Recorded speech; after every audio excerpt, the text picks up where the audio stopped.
I'd like to call to order the special meeting of the Solvang City Council, City Council Retreat, and Goal Setting Work Session, Saturday, June 22nd. Could I get a roll call?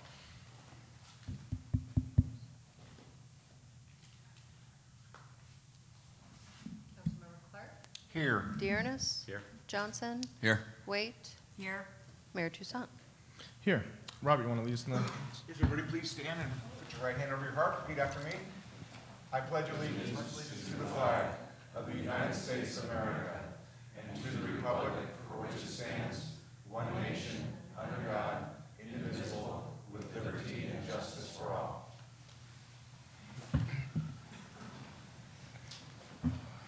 All right, so before we move on to public communications, I'm going to start with the, I guess we have the mayor's welcome, so I kind of prepared a little item here to try to hopefully set the expectations for the day.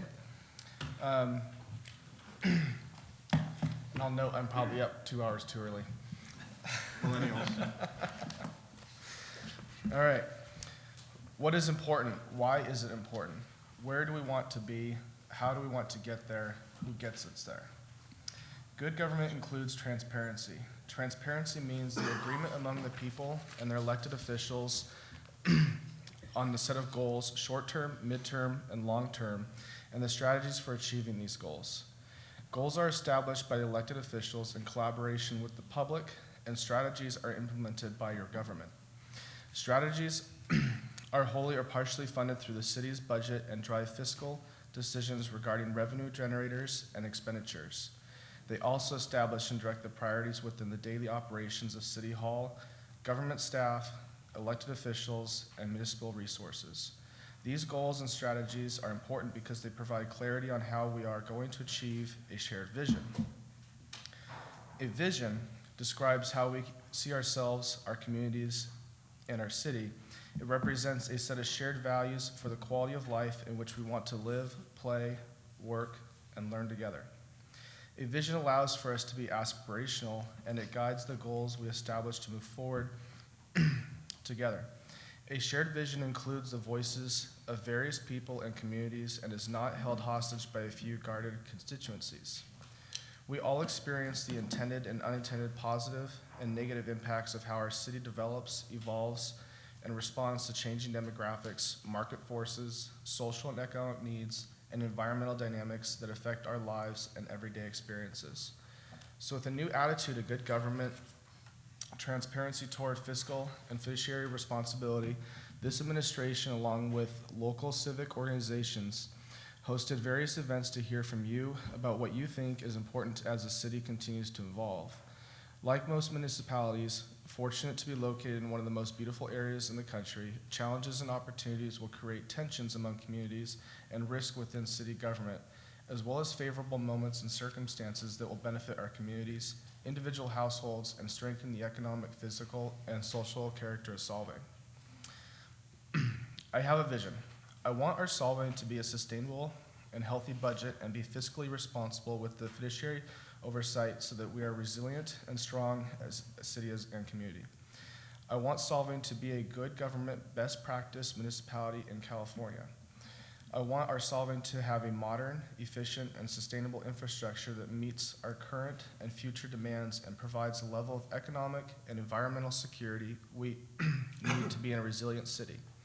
I want our Solvang to have a vibrant town center that continues to attract visitors, but also serves the residents of Solvang. I envision a village center where people come together to enjoy public spaces, amenities, and frequent the businesses that provide quality, tourist-oriented retail, as well as community-serving retail. I envision a village center where people stay for longer periods of time because it provides diverse amenities for residents and visitors. I envision a real village center where people actually live, work, shop, and play, and not a place that is Disneyland where people don't actually live. I want our Solvang to be beautiful. I want the urban design and architecture to be exemplary and the best old European village designs in the scale of our streets, sidewalks, buildings, and open spaces. The historic Danish heritage of our city should be experienced by visitors and residents and tell a story of the land where people from the ancient modern times and describes the vision of Danish settlers in the early 1900s for the sunny field that is our Solvang today. I want our Solvang to be welcoming. Since those early Danish days of last century, Solvang has evolved into a diverse community into the 21st century.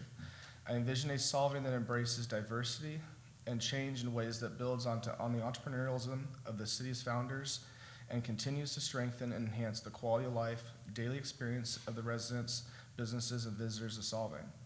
This brings us to today. What today is designed to accomplish is a new council setting goals. The community provided input over the past week, and the council took that into consideration, identifying our respective goals. There will be a brief public comment period at the beginning of the day, but my hope is for it to be brief so council can get to work on discussing the collective goals we identified. We summarized individual council goals as well as all the comments received by the public and organized it into broad topics. Today, council will work together towards clarifying our goals from this list and start prioritizing them. The day is ultimately structured for council to focus on what is important to council and us working together.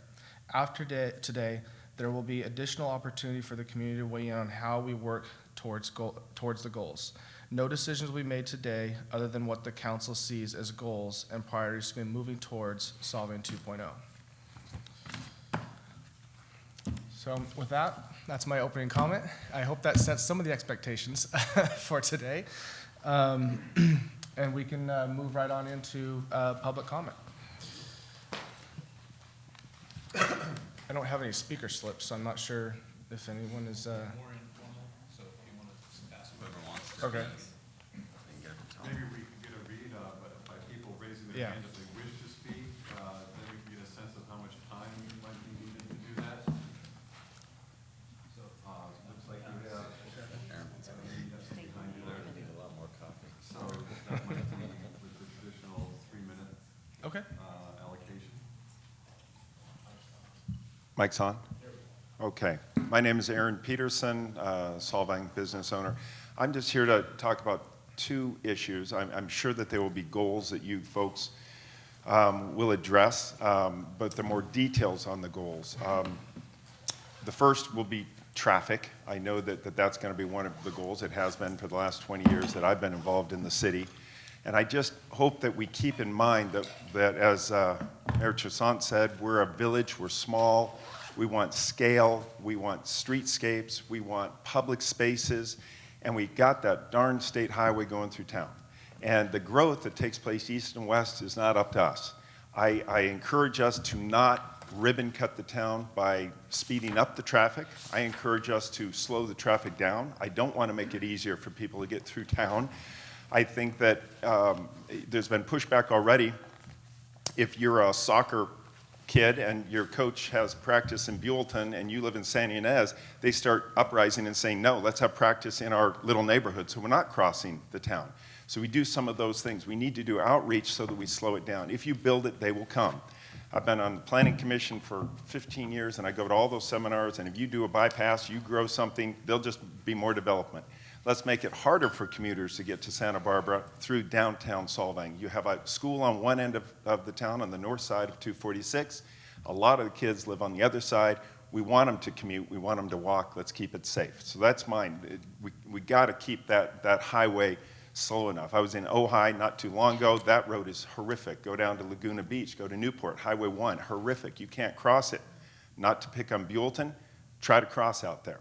Let's go 4 lanes with a turn lane and try to cross those streets from one place to another. The second is design. I'm sure we're going to talk about design. You folks, it's one of the goals, looking at design elements, and I just caution us to not, as the mayor also said, keep it old world European as much as we can and in scale. Not going up bigger, better, not expanding. That doesn't mean we don't diversify economies. It just means the uniqueness of Solvang is in the architecture and the design, the signs, the quaintness, again. Otherwise, we're just another Temecula. We're another place that has Southern California with interspersed architecture and design. It's what sets us apart from a Carpinteria or Morro Bay. Is that design guideline. So I hope that when we're looking at that, we really keep that in mind. Those are my 2 comments. Thank you.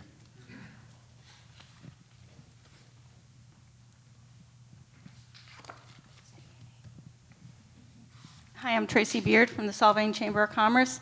We're here today to listen, to understand what our City Council wants, and to help implement those future goals as they come forward. We also were able to deliver our economic program package that we finished from our last grant, and we're very proud of our City Council here, and we are here to make sure everything they want and desire helps our business community.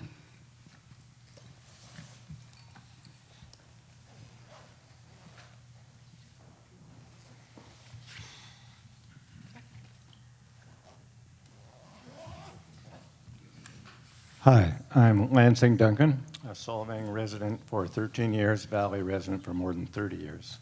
I want to welcome our new city manager and wish him good luck in this challenging environment that we have here. I wanted to come this morning to speak about two things, and then I saw something else that was on your list of things to talk about, and so I want to add that too. One, I do want to speak in favor of the urban growth boundary concept. I think what we all saw in terms of the sphere of influence discussion and annexation discussion is that that's sort of like a loose cannon rolling around on the deck. You have no idea what's going to happen and you might sink yourself. And you saw the turnout of citizens who like the town the way it is and are concerned about sprawl. Also, I would say that by actually having an urban growth boundary ordinance, you actually guarantee that the citizens will be able to vote on the expansion of the city.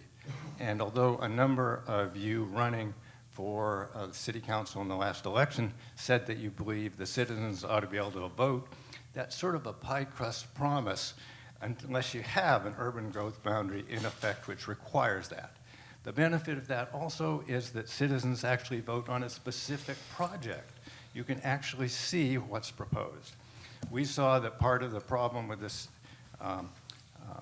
way the urban growth boundary discussion, the way the SOI annexation discussion was going, is that property owners wouldn't necessarily propose what the city wanted. And this way, by having an urban growth boundary and the ability to vote on a specific project, you will guarantee that you'll only get the projects that the citizens really want. A second thing I would like to speak about is I note everywhere there's discussion about preserving the unique character of the city.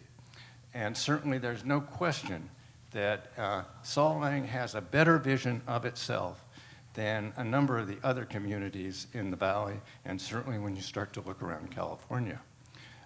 And I would say that is an asset. It's an asset for the residents, and it's an asset in terms of economically and the visitors you attract. Something you're missing, however, is the real ability to protect your historic structures. When Solvang was incorporated, it was still relatively new, and you really didn't have that many historic structures. You don't have an ability to make something a landmark. You don't have the policies and the implementation measures. You need an ordinance that will do that. And what that will do was give the ability to have those designated properties take advantage of the historic building code.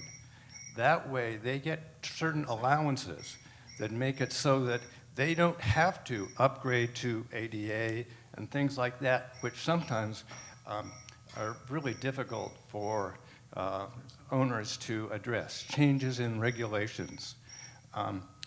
We can all, I think, very quickly come up with, you know, here's a building, here's a windmill, there's something that's all the things that we would hate to see disappear, but may do if you don't act on that matter.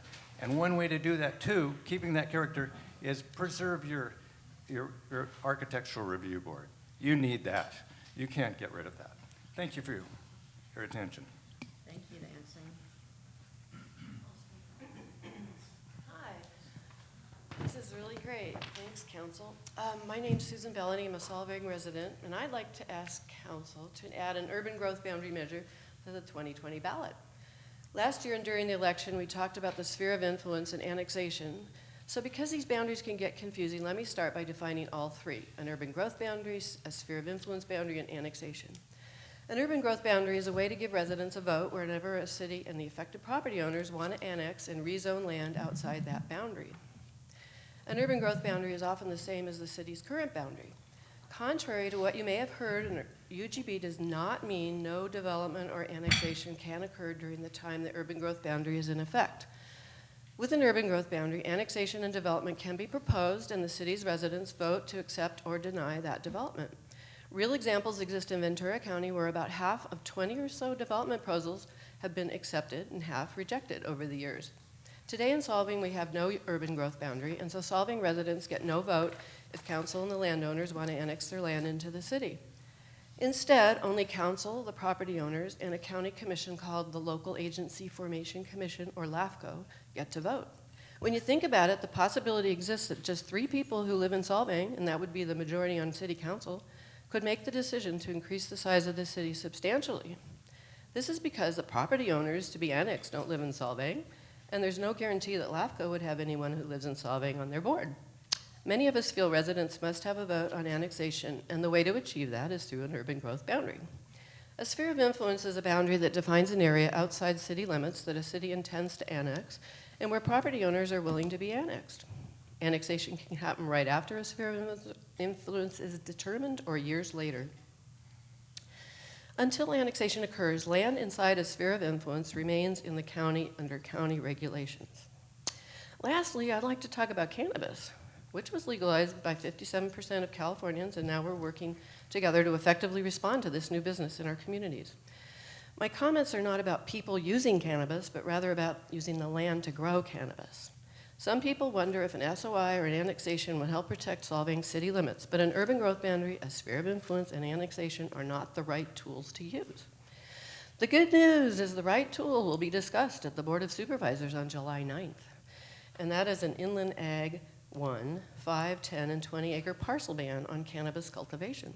Some of us from the Valley have been going to the County Planning and Board of Supervisors meetings since December to point out the problems with cannabis cultivation right next to an urban city. I urge anyone with these concerns to write to the BOS immediately and speak up at the hearing on July 9th. I don't think enough Valley residents know about this, so please spread the word right away if you're concerned.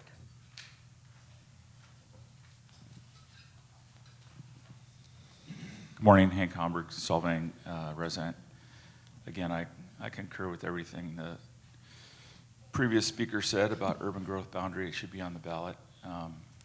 But another couple issues. Let's look at the big white elephant in the room is our liabilities and assets. Our liabilities are PERS, and then we have a immediate liability, which is going to be the sewer system treatment plant, which I totally support Matt's project going to the highest level for that. But that being said, as a resident, I think we need to start looking at making the tourists pay for some of the benefits that this is going to have for the city of Solvang. How do we do that? Well, we have the TOT, but we also should have paid parking. There's no town in California that doesn't have paid parking. So another option would be for revenue generation is paying the $200,000 for the sheriff's department to provide a motor cop in town, which would also give us more protection for the police department. We only have 1 deputy right now. This would give us 2 for the nominal cost of $200,000 a year. And it would also make Solvang safer and slow traffic down. This is a no-brainer. You guys are here for public safety, number 1, and that's one of the priorities of any city or county government. And then another thing I want to mention is the kids that came here from Denmark had some really interesting remarks they made about the city of Solvang and how if we want to look like Copenhagen, or is that how they say it in Denmark? Yeah, Copenhagen. We should add more color to the city. Our city's really bland looking. We have the architecture, but we don't have the color that the real Copenhagen has. So I don't know who's on the planning commission or who does that kind of ordinance stuff, but it would be nice if we had some color in town. Anyway, other than that, I really think we're doing a good job. I think we need to keep our small town appeal We need to have more resident input, and that can be done with the growth boundary on the ballot. And I appreciate everybody coming here on a Saturday, and welcome to the new city manager. You have your hands full now, so thank you. Good morning, I'm Gabe Rossetti, a Solvang resident.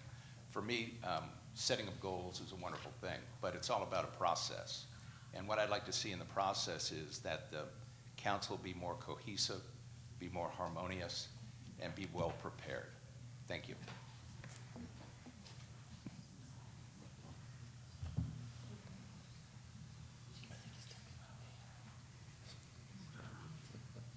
Hi, my name is Sabine Ovesen. First of all, I want to thank the City Council.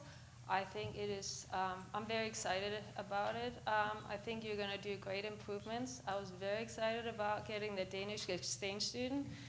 Thanks to Christianis.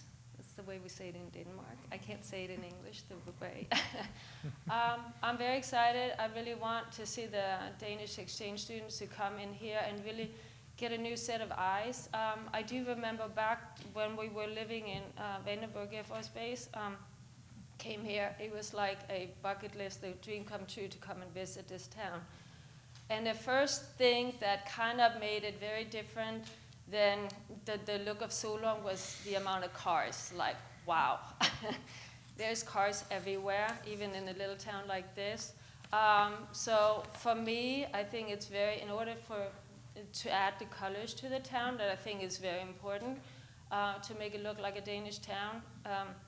And also to really focus on the cars, the parking. We're adding more apartment buildings and things like that to add, where do we put the parking? And I think the most critical one that we really need to work on first is Mission Drive. I call it Mission Drive Impossible. We really have the most beautiful architecture in this town that people come from across the world. It's not just about us here in this little town. We actually have to serve the entire world, kind of sounds great, world, to come here and visit this town. So, and then also at the bike lanes, I think if we take the parking off of Mission Drive and we put bikes in, more people that ride their bicycle, they will not fill up the town by cars, they will fill it up with bikes and people more walking, you will see more families coming. There's another thing also I'd like to add is, well, several things, but the Copenhagen Drive. Everywhere that any city I've been to, we have an area where we walk and we shop and we kind of roam around. We don't have this in this itty bitty town. And I would really like to see Copenhagen Drive at least maybe start up by the weekends, close it down, make it an event, I don't know, vendors event or farmers, I don't know, whatever we can do, art event or whatever, or just put benches on there so the kids can freely roam around, expand so the restaurants can have outdoor seatings, that we have the weather for it, people want to sit outside. When you live in a four-season place, you would like to sit outside and get some sun while you're eating. I think that's why Paula's Pancake House and all the other restaurants are filled up, because it is really nice to sit out there. I also want to add really quick the roundabout down, because I sometimes pick up my son because I work in Saint Ynez and I have to drive across town, and it kind of surprises me. I like roundabouts. I'm not saying we all need to be on the same page on that, but it does work. They're all over Europe. We just came back from a European vacation trip to the Mediterranean, and there's roundabouts everywhere, and we barely have to stop. And in order with the pollution and whatever we can think about, it makes traffic flow. And when we have to add the bike lanes that I would like to see in the near future, down by, New Frontier in this intersection by Alamo Pintado. Please wrap up your comments. Yes, sorry. So that's pretty much what it is. So thank you so much.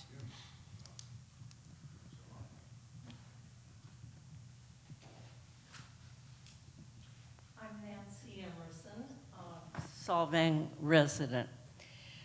It seems to me that the challenge facing our community, our city council, and our staff today is the need to think holistically about challenges and opportunities facing us. But while doing that, we need to prioritize what can be started and or accomplished this next fiscal year. As I look to Solvang's future, I want our city to be a vibrant, ecologically, economically, and historically sustainable, welcoming home for Solvang and Valley residents, businesses, and tourists. Goal 1, before the next budget cycle, complete a thorough analysis of options for becoming sustainable financially. We are very fortunate to have a financially skilled city council, city administrator, and financial manager. Nothing can be off limits, and the community needs to appreciate how important this is to our financial future.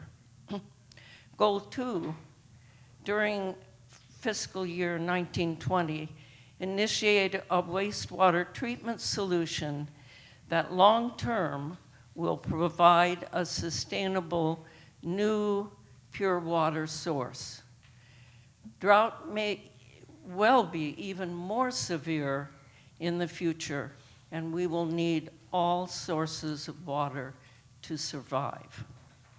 Goal 3, during fiscal year 1920, bring together multi-interests to explore and develop creative uses of buildings, land, and regulations that build ecological, economic, and historical sustainability in Solvang.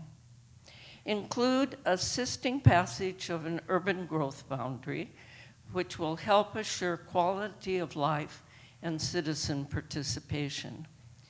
In the past, explorations have been primarily economic. Ecological considerations are equally important if we are to have a sustainable quality of life here. Thank you.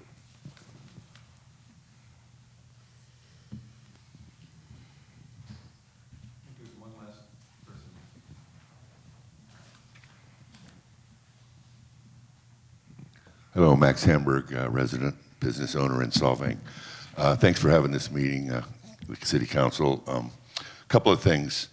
The parking, they talk about charging for parking. You start charging for parking and you want to see vacancies in downtown Solvang. That will happen because the locals, they're not going to come in and pay to park and then walk, closing down the street, paying to park. You're just going to lose a lot of the local customers in my eyes, and then you're going to start seeing vacancies in the streets, which right now you don't see a shop vacant anywhere. I can't come to think of any right now, so I think it's really important. I know income is important, generating funds, but I don't think parking is a way to do it. I don't see that getting that much money, and I see it really hurting the merchants, and then you're going to see some vacancies. And then Copenhagen or Mission Drive, I just can't see putting bike lanes on Mission Drive. I think the people, you clear the parking off of Mission Drive and put bike lanes, you're going to see people coming through Solvang on cars going fast. I think the bike lane, I'm for bikes 100%. I was part of the Amgen from the beginning, the chairman of it. I'm pro bikes altogether, but I just don't think bike lanes belong on Copenhagen. I think we can find some other way around town. I think that's really important to work on it. And I'm a bike lover, even though I don't ride much. I've always been a participant in biking. Mission, I apologize, Mission. Yeah, Mission Drive, that's the one I meant. And closing down Copenhagen, you want to see some vacancies in town, I'll guarantee you'll get some vacancies closing down Mission and making it walking. As much as that's beautiful, and I think it's great, I think that's gonna kill business in town for a lot of the merchants. And then I think the council needs to stay on task and get this water sewer treatment plant taken care of. That's gonna be one of your big deals financially, getting that done, and managing water in the streets, the runoff and things like that. So those are my comments, and I really appreciate you guys putting this workshop together and getting something done. Thanks.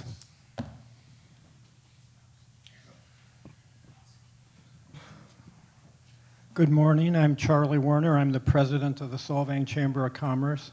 First, I'd like to say something no one else has mentioned, which that Solvang is an extremely successful town as it is. We have 1.5 million visitors a year. How many little towns in California can say that? So we already have a good base, and I am excited about this council working to improve that base. I think it's great that they're being proactive and really want to improve everything about Solvang.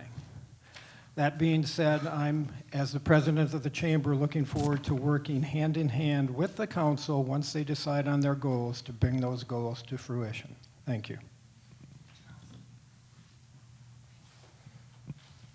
Thank you, Tracy Farhad, Executive Director of the Solvang CVB, your marketing agency, and along with the Chamber. I'm very excited about today. I really wish upon you a very positive and productive day. This room is full of passionate people who believe in and love their city.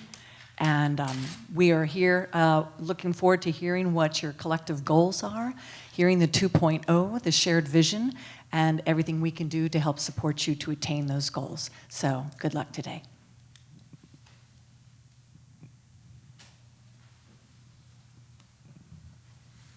All right. Perfect. So with that, we'll move on to the regular agenda. We have item number one, or sorry, we have item A, presentation, right? So I'm pleased to have this opportunity to work with this council and community and the staff with regard to your goal setting. I do this work with communities throughout California. And it's a great opportunity in one day to really look at the whole range of things that the city has before it, and for the leaders of your city to determine what our goals they'd like to have go forward, and the staff to be able to hear that and be able to respond. Let me just describe a little bit the process for today, and then we'll dive right into it. I'm going to turn over in a moment to your city manager the discussion about how this fits into the budget and delivery process. Some of you raised that in your public comment questions, and you're concerned about, okay, how do these things get translated into results? He'll discuss that with you. Then we're going to have an opportunity after a few more comments about what came out of the discussions that I had with the council members about what they're looking for out of today's session. We'll turn back to the council and see if the council members would like to take a brief opportunity to share some of their perspectives from a big picture point of view. The mayor did that with you in his opening comments. Perhaps others of you would like to do that. I'd suggest that just in the interest of our time, that you think about how you might do that in 5 minutes or less, just so that we can keep the day moving forward, and then have that as a context, sort of your thoughts as a context for what your goals are. Now, just for the benefit of the public, there are copies out by the coffee of the composite listing of suggestions from council members about goals. They're organized by categories, but they're the verbatim statements of council members. We didn't identify individual council members because council members might decide in the course of today that a goal that someone else presented or suggested might be something that they'd really like to embrace, and we didn't want to get into an us-them kind of situation. So there'll be an opportunity to review those, and we'll be actually working through that process and trying to come up with what, if you will, are going to be the headlines for the major things that the council wishes to achieve. Then there'll be a break for lunch. We'll be coming back and doing some more discussion about that, seeing if there's a need to prioritize those goals. If you have a lot of goals, there might be a need to indicate which are the most important in order to give guidance to staff on what your preferences are. And then we'll be having some discussion, hopefully in the afternoon, with regard to what's going to be critical to accomplishing these goals. And that's going to be talking about, what are the key factors for success, in bringing these to fruition? How does the council want to work together and with the staff and with the community to accomplish that? And they'll be closing out. So that's our basic plan for the day that we've evolved from the discussions with the council about what they wanted to achieve and how we could do that most effectively. So with that, I'll turn it over to the city manager, who's going to make some comments about where today fits in the overall process. And if you wish to advance, you just push that forward. Okay? Thank you, Don. Thank you, Mayor and Council, members of the public, for coming out on a Saturday, spend time with us and hear what the council wants to get accomplished.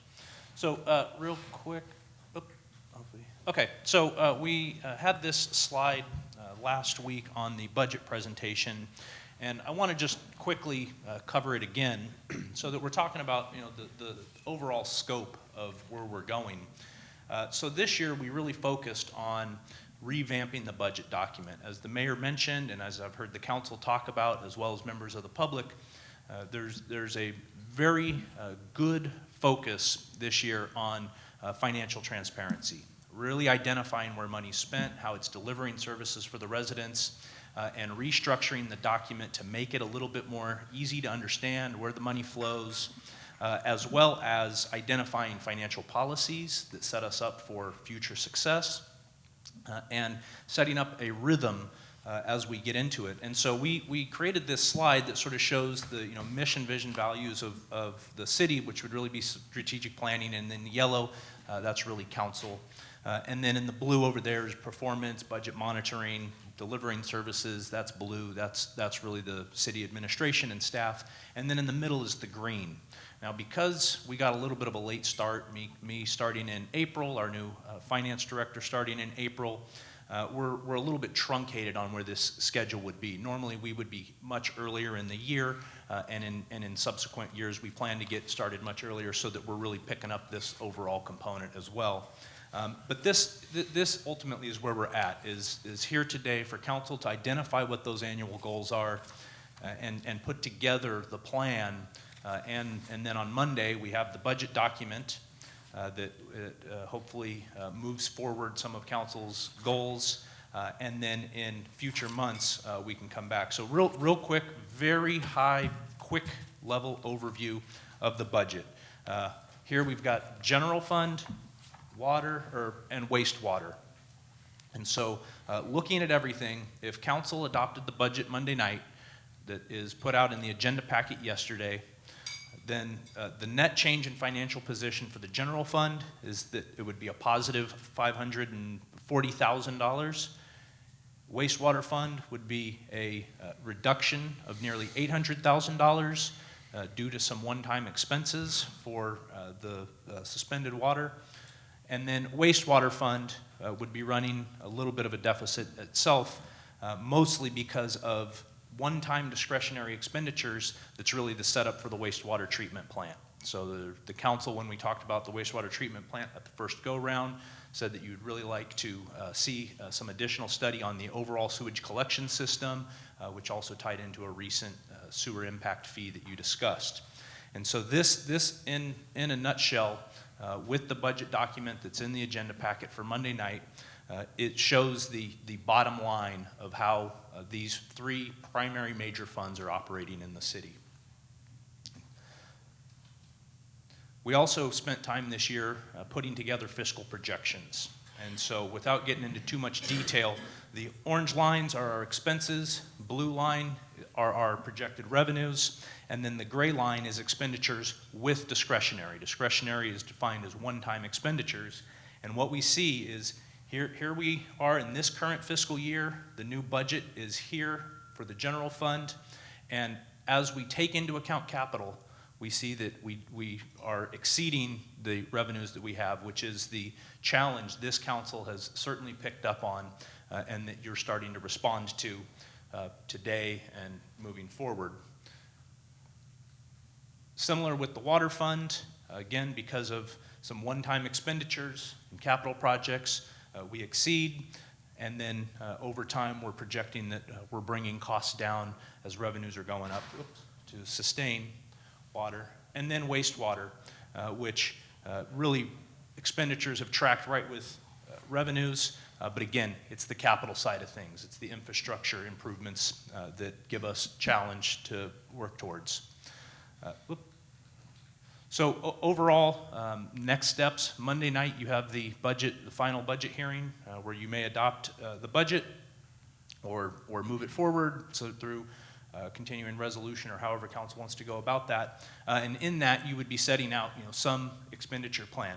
Now next month, once council identifies all of these goals, then the executive team, your administrative staff, we're going to have a retreat as well where we're going to start really diving into how we deliver on your goals. We're going to be developing those action plans and coming back to you then in August to show you those plans, get feedback, make sure we heard you today, make sure we accurately captured the goals you want to accomplish in this next year. And at that point in time, we can also make any budget adjustments needed. Make any budget, was that a sign? Am I going too long? Make any budget adjustments that are needed in order to implement the council's goals. And we will deliver a goal document at that time that highlights all of that stuff. And then in subsequent time, as critical points come up where additional conversation is needed, then we'll work with the council and with the public so that there's public input on the decisions being made. Again, as the mayor mentioned on the outset, there's no decisions today. It's really just direction as you guys set out what your goals are. With that, I will turn it back over to Don. Okay. So I had the opportunity to talk with each of the council members about what their hopes are for this particular workshop. And this is what I heard, figuring out what's best for the most people in town, bringing the council together as leaders and stewards of the community, establish clear focus with definition of key goals. This is for 2019 to 2020, so that staff and community understand the city's direction, and target some near-term wins to boost confidence in the ability of this council and staff to deliver for the community, and to demonstrate balanced, concise, and respectful dialogue among council, staff, and public, and to respect the council role in setting goals, the what, and staff's role in planning and execution, which is more the how. So that's the basic focus of what we're looking at here, and to create a foundation for successfully working together. And that's why we're going to have some discussion in the latter part of the afternoon about some of your aspirations for how you might work together effectively in accomplishing this, recognizing that there are differences of opinion on the council and in the community.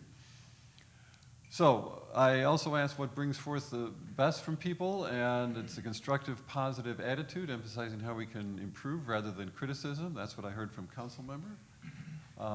Appealing to what's best for the city over personal agendas or accusations, an opportunity to reflect on materials in advance and think about what others are saying.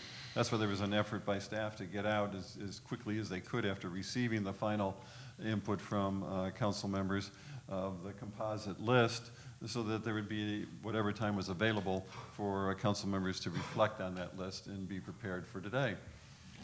So I also asked the council members what they could do to help the workshop be successful, and listen and help people work together, be focused, be open to change. Those were the key things that were highlighted, and be positive as possible with a good attitude. So those were things that people were after in helping this to go forward, and to promote the council as a high-performing working group. That's really, in any community, seeing a council that works together effectively is good for the community, from my observation, because then communities feel like, okay, we've got a way of working through our issues together and figuring out where we want to go.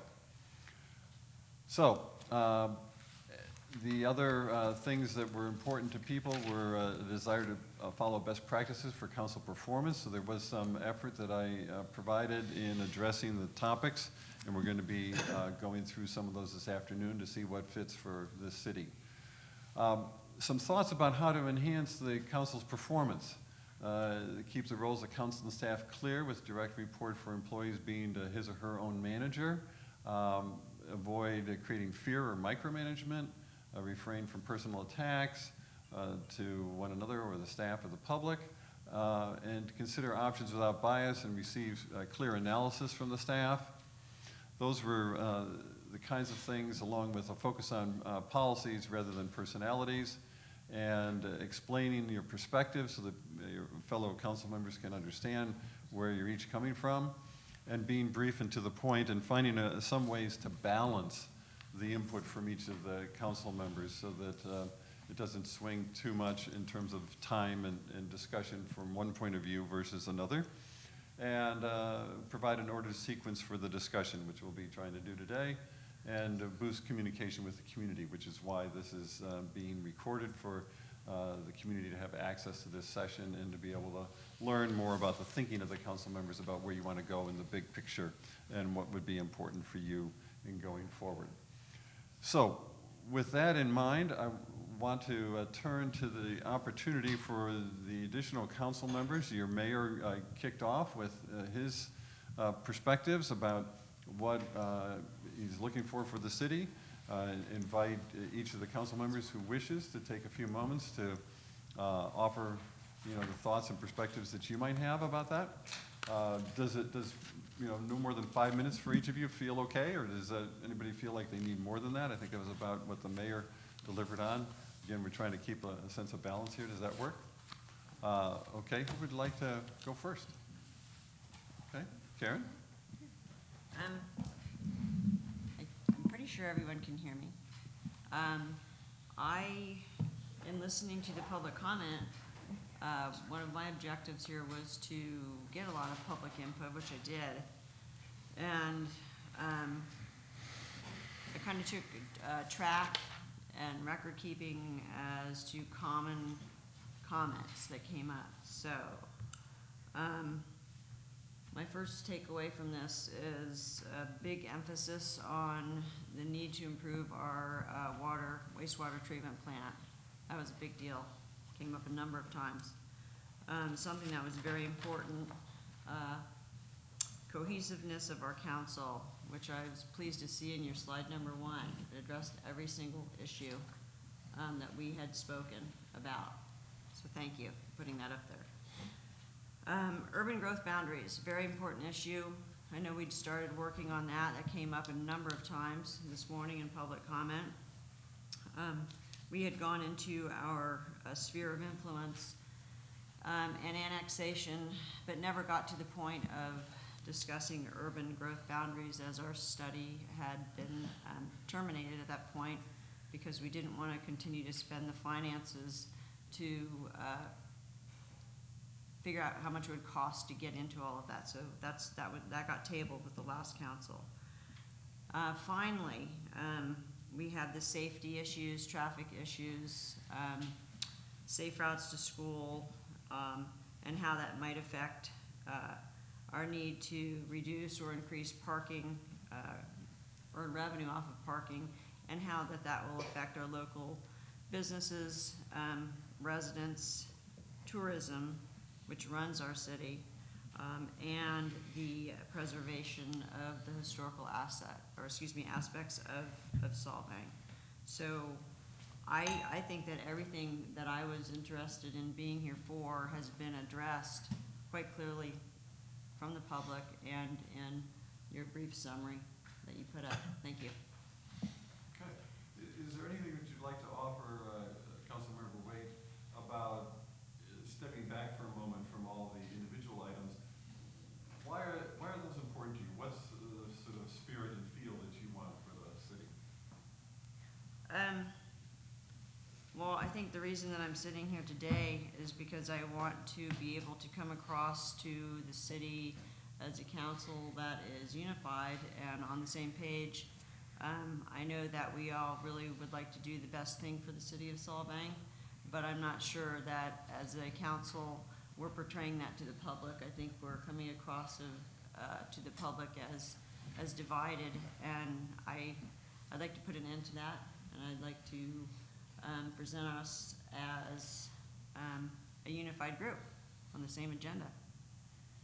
Okay, thank you. Councilmember Clark, would you like to go next? Sure. My bottom line hope, excuse me, is to, and I think about this every time we vote on anything, is to do the work that serves the most people in Solvang. And I ran on that, and I think about that every time something comes up to vote. And it's not always a matter of the 20 people that are in a room that don't like what you're doing, because that doesn't represent the entire city. And so I always try and think, what is the best for the most people in this town? I don't mind getting criticized, I don't mind hearing things that doesn't bother me at all. But that's my main hope, that everything that we do is what serves the most people and the most residents of this town. The wastewater treatment is our #1 priority, and it takes precedence over everything. Otherwise, we're gonna be in a big, big bunch of trouble a few years down the road. So I don't see how we can think that that is not our #1 priority, because it's gonna cost between, I've heard as high as $15 million, and it's the #1 thing we need to do. Secondly is the urban growth initiative in Boundary is extremely important. I think there are some things in annexation that could work. That one little section down at Cal Portland, that's the only thing I would ever touch in this town. And then third is the fact that we only have so many dollars, and we've got to be really, really smart on where we spend them. All right. So just also inviting you, if you'd like to step back for a moment, sort of big picture, then what's the sort of the spirit and feel that you're looking for the city? Well, obviously cohesive and would be wonderful, but common sense. It sounds so stupid, but it's common sense in everything that we do. Okay. All right, thank you very much. Councilmember Johnson, would you like to go next? Sure. So my, being here on the council, my main objective is to make sure that 5 years from now, the city isn't broke. And so what I'm focusing on, or what I spend most of my time on, is looking at the financial aspects of the council, the city, sorry, and just making sure that we're not, that we have enough money to do these capital expenditures that are going to need to be done, and supporting the infrastructure. And so what I've been doing is, I've been looking at the budget, is really focusing on that, on how much discretionary income can we get, how can we cut costs and increase revenues to provide money for these big projects that we have to do, because the last thing I want to do is stick it to the businesses and the residents to pay for all these things when there's actually money that can be saved and money that can be generated to pay for these things. So my concern is I don't want to pay 3-4 times what we're already paying for water and sewer, and I don't want to stick that on the residents. All right, and something about your thoughts about the sort of spirit and feel of the place that you're trying to accomplish with your. Well, I was born and raised in Solvang. I love Solvang. It's a great town, and I'm excited to actually be a part of developing, different things in town to even make it better. And I think we have a great council. I think the entire council wants the best for Solvang, and I think we're all a bunch of very dedicated individuals and extremely good-looking people. So that's what I would say.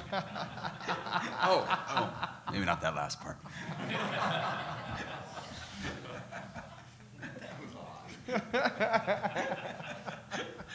Were you referring to me? Definitely. Chris and I have hair. I didn't say that was good. This is real. Oh my God, this is going nowhere fast. Oh, sorry. To me, this is probably the most important meeting that we could have as a council. And when I campaigned, I would ask the residents, so what's your vision of Solvang? What do they want for their town? And that led to a wonderful set of conversations, not just with the residents, but also the businesses across the entire community. So I ask again, I want everybody to keep asking themselves, what is Solvang? I used to use the term Solvang 2.0, because there's Solvang 1.0, which is looking backwards, and there's Solvang 2.0, looking forward. What does that mean to each one of us, and how do we achieve that as a group? Clearly, we all have different ideas of where we want to be, what we should be. One of the challenges is that this is an iterative process, in the sense that what we want today may not be what we want tomorrow. So how do we lay the foundations for future councils and future generations to achieve that? That's something that we as a council have to essentially lead, and sometimes we have to take heat because people don't always understand what we're thinking or what we're talking about. And of course, we're trying to get that message out as efficiently as we can, given the challenging mediums that we have, limited mediums, I should say, in terms of the newspapers and things like that. So for me, setting the vision is everything. It's just like before you go into a football game or before you start a business. What is it you're trying to do? If you don't have that set correctly, then you are not going to set the strategies correctly, you're not going to set your goals correctly, and you're not going to achieve whatever it is you think you're trying to achieve. So to me, this is the most important thing we do today, and we need to do this as often as possible. I know that Don had suggested that a typical city will not just set the foundation, not a visioning process perhaps like in January, but we'll also try to meet again throughout the course of the year to make sure that we stay on course with respect to that vision. So when I talk about vision, that's what I mean. And I don't have all the answers. I don't expect any of us to have all the answers because this is a community effort and we all need to figure out what it is we want together. Okay. Are there any things, as I invited the other council members to do and as your mayor did, anything that you'd like to share about your perspectives of what your preliminary views are, at least about the vision that you have? Well, what I bring to the table, along with all these other fine councilmen, is my approach has always been one. And women. Sorry, did I say councilmen? Council members, I meant council There you members. I come from the business background.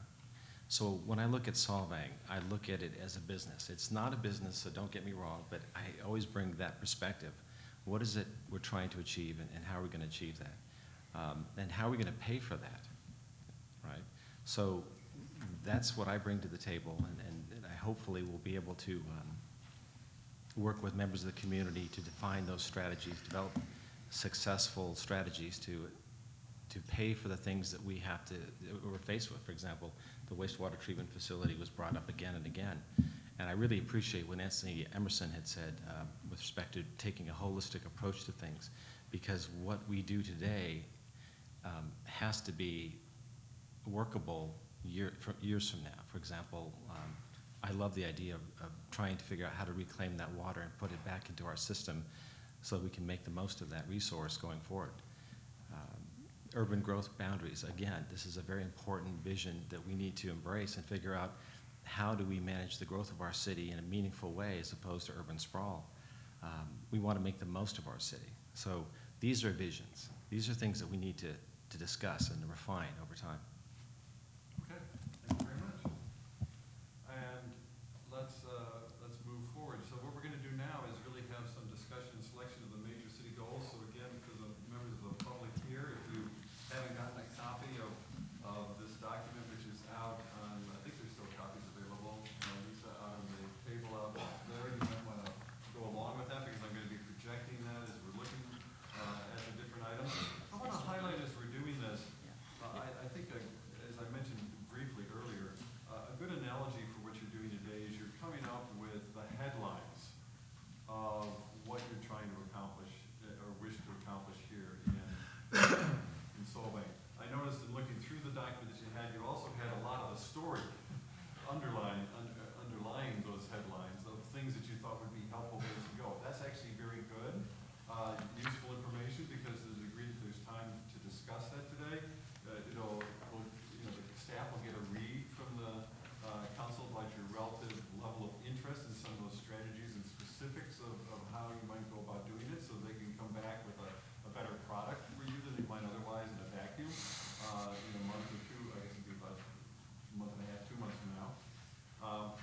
But we want to be sure in each of these categories that we're really capturing, what's the headline. If you were to just very quickly communicate as you were discussing the importance of communicating to the public, okay, what's important? What's on the docket for Solvang that's really important for the community?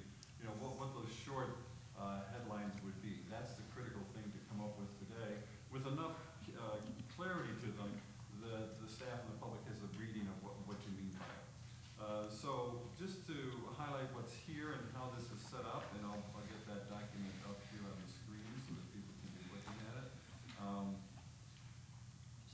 What you see in the document is there's the staff, while taking the verbatim comments and not doing any editing of what the council members submitted, they did try to, best of ability, organize them topically so that you'll see a number after the topic.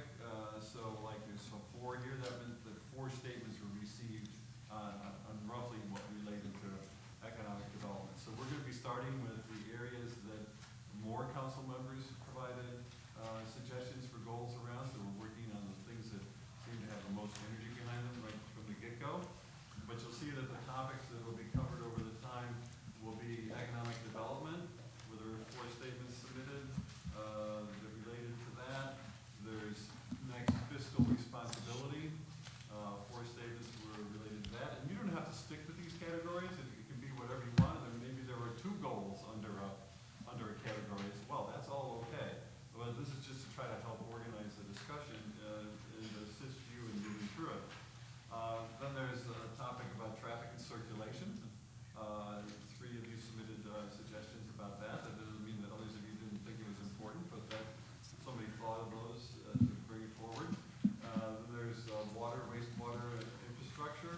requests or suggestions you might like to offer for this to work for you. I'm here at your service, so just trying to give you my best professional experience.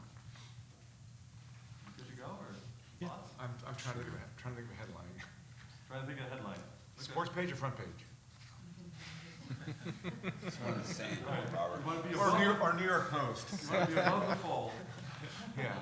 On the Sandy Inez Thursday edition, so that you get it covered. Well, So just for example, maybe I see a lot of different items that are throughout the sheet here.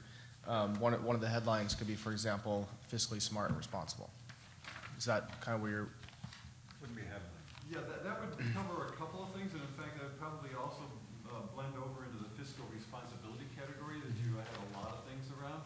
This was, I think, really about goals that you have in mind for the, as I read through them, the economic drivers to provide the resources to help fund the things that the community wants, wastewater, all sorts of other things that you're seeking to accomplish. But Don, are we as the public allowed to chip in this conversation, or are we here now as observers? I think in the interest of enabling the council to move through this, what I think would work effectively and what I've done elsewhere, but this is subject to the direction of the council, I would really suggest we keep the discussion with the council. Maybe when we break at lunchtime, if there's somebody that has a comment they'd like to make either publicly or informally with council members before you do further deliberations, I think that'd be a good way to do it. Otherwise, I think I'm concerned about the council just having the time to get their job done. And since this is going to come back at a subsequent city council meeting for formal action on what the goals are, and that'll be agendized, there'll be public comment in that session, everything else will be multiple opportunities to give some sort of input on where this is going. Can I add to that? I mean, if you can keep a note, we have another public comment session right before lunch. So take a note on what you want to speak about and then bring it up at that public comment section before lunch. At the discretion of the council, you're going to have another public comment session at lunchtime.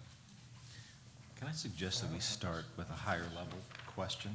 Economic development seems to, for me, to fall under, it's more of a strategy as opposed to the goal, the vision itself. So for example, I'd like to ask the council, what is their version of Solving 2.0?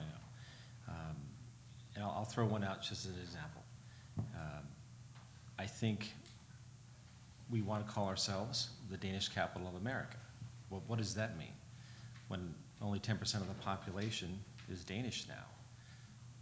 Maybe we need to rethink what that means. Yes, we definitely want to maintain our Danish heritage, our Danish architecture, and Danish culture and themes, but maybe we need to really start rethinking what does it mean to be Danish in the modern age, so to speak.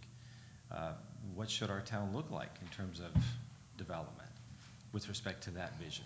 Should we have more Danish architecture in the old style, or maybe more modern Danish architecture, which is also very beautiful? Anybody who goes to Denmark is Danish is very proud of their modern architecture.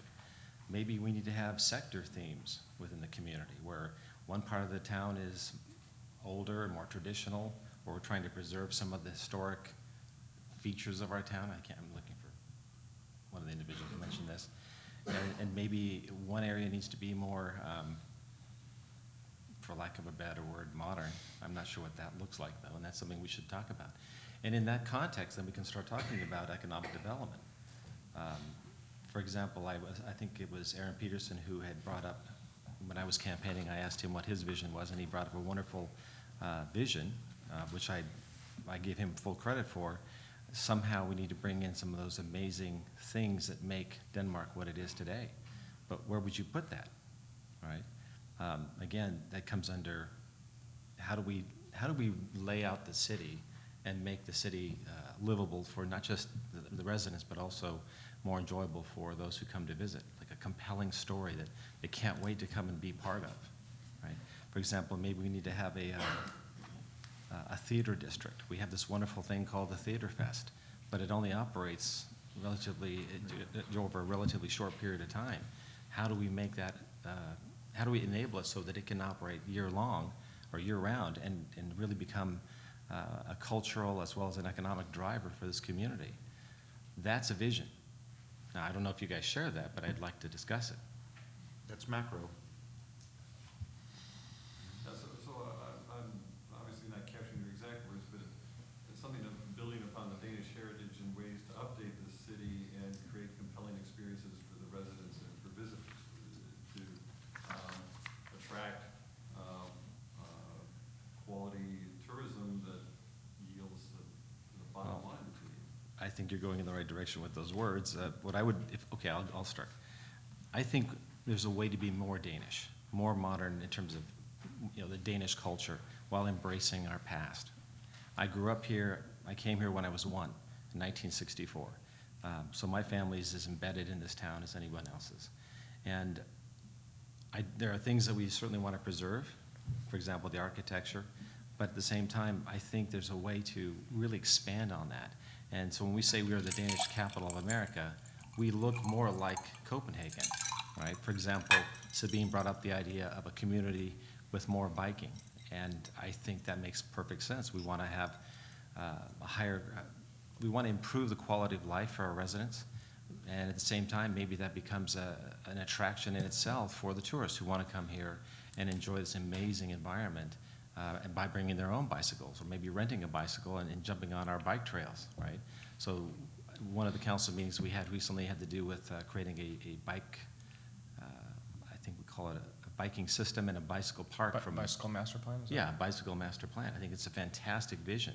That's a vision. How do we incorporate that into what it means to be Danish, right? One of the things I love to brag about is that Solvang, I'm half Danish, so I can brag about being Danish. Let me rephrase that. Denmark only has about 5 to 6 million residents, and yet they're able to compete with superpowers around the world because they're able to combine the best of, or integrate the best of government, business, academia, and the community into a overarching strategy for their society. And that's how they stay relevant. They stay competitive in the world. I think that is what it means to be Danish, that Danish culture. How do we do that here? I'd love to figure out how to make us more Danish and more vibrant in that respect. So I think I'm most hearing like a branding element, like how to define Danish capital of America. Exactly. What does it mean?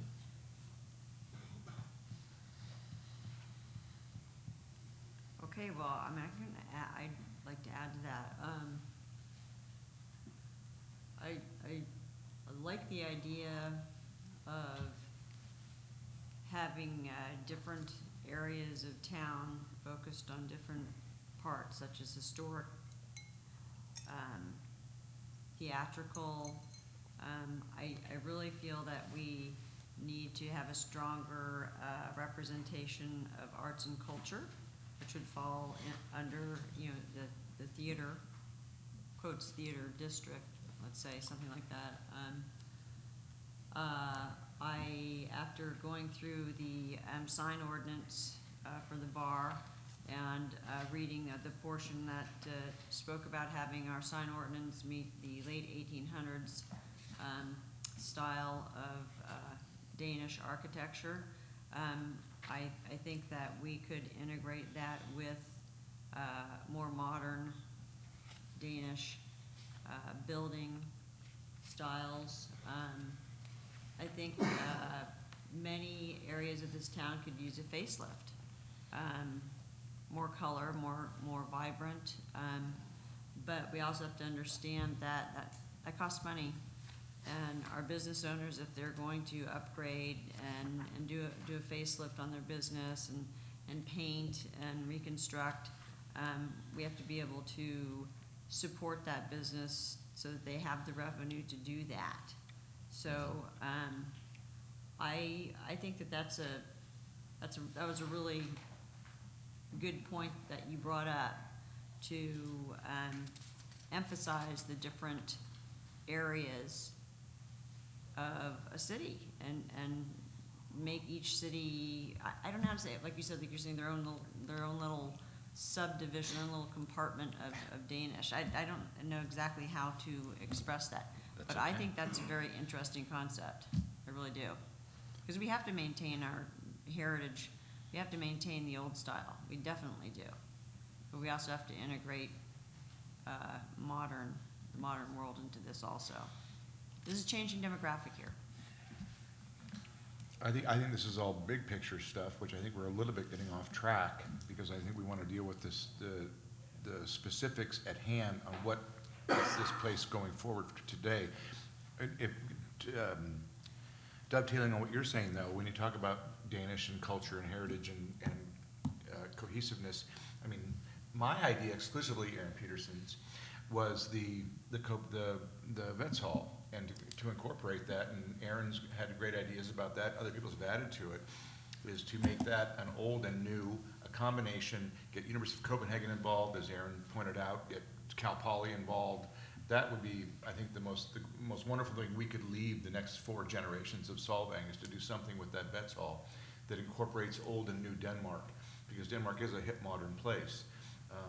Including, but it does have some of that old world charm in pockets. And if we could make one specific location, which would bring in midweek tourism, showcase the old and the new Denmark, I think would be a wonderful step in the right direction. So I would say one thing that they were talking about is I've thought this for a while, that there really should be some sort of Solvang master plan, and it can go right along with this, how we're going to lay out, so how Solvang should be laid out, so that we have an idea of exactly what we want to see in the parks and everywhere in Solvang, and then every time we go to do a capital improvement or a project or anything, it fits into that master plan. Because the way I see it right now, we have all these projects that we're doing, but there is no overall plan. It's more of a hodgepodge. Okay, we got to fix this, let's go fix it. It's no thought to, hey, 5 years from now, how do we want this to look?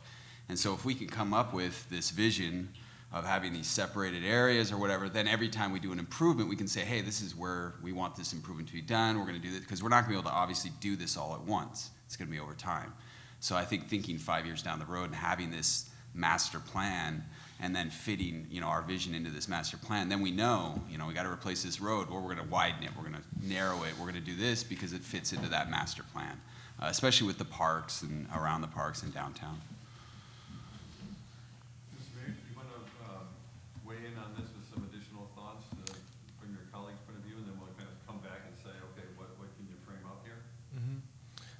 I think what I'm seeing here as well is very well point taken with Mr. Johnson's comment about having an overall master plan, because we do have a situation where we're 95% built out, and we still have some areas that have not been developed in town, but it's when it comes time to economic development or really seeing that vision for how you want the town to come together, you really need to start reevaluating the zoning for the city. There might be some areas where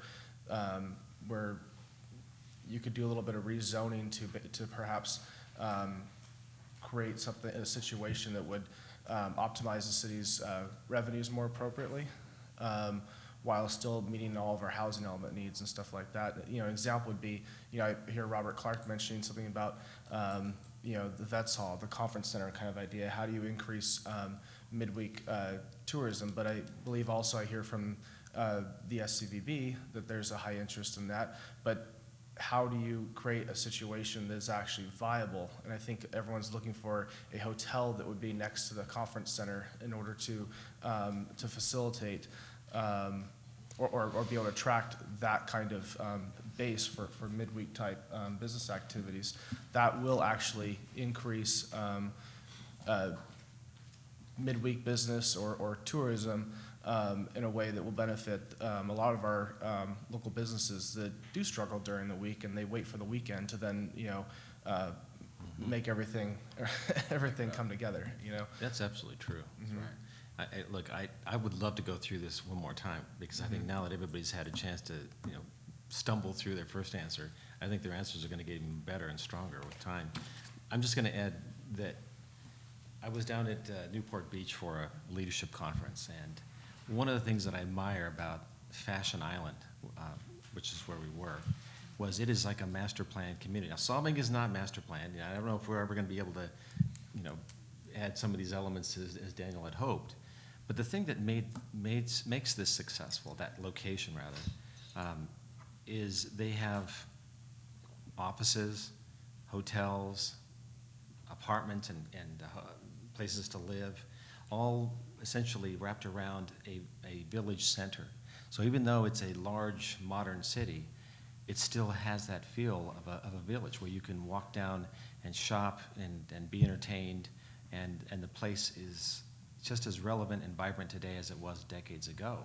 And when I was talking to the people from MasterCard who do data analytics and predictive analytics, they have a score that by which they measure cities and their economic viability, for lack of a word. Solvang came up relatively well in terms of Southern California. I think ours was around, if I'm not mistaken, it was like in the 600s, which is really good for this particular region. Fashion Island was 1,000 on a scale of 1,000. Whatever they're doing it right. Now, I'm going to use that as an example, an analogy. Solvang is not Fashion Island, but it could. There are certain elements of this we might want to figure out how to incorporate, right? So, for example, imagine Solvang as a shopping mall. There are certain parts of the mall which are not doing as well as others. And at the same time, we want everyone to do well. So how do we make this city work as effectively as we can and achieve that higher economic score, if you will? I'll leave you guys with that thought.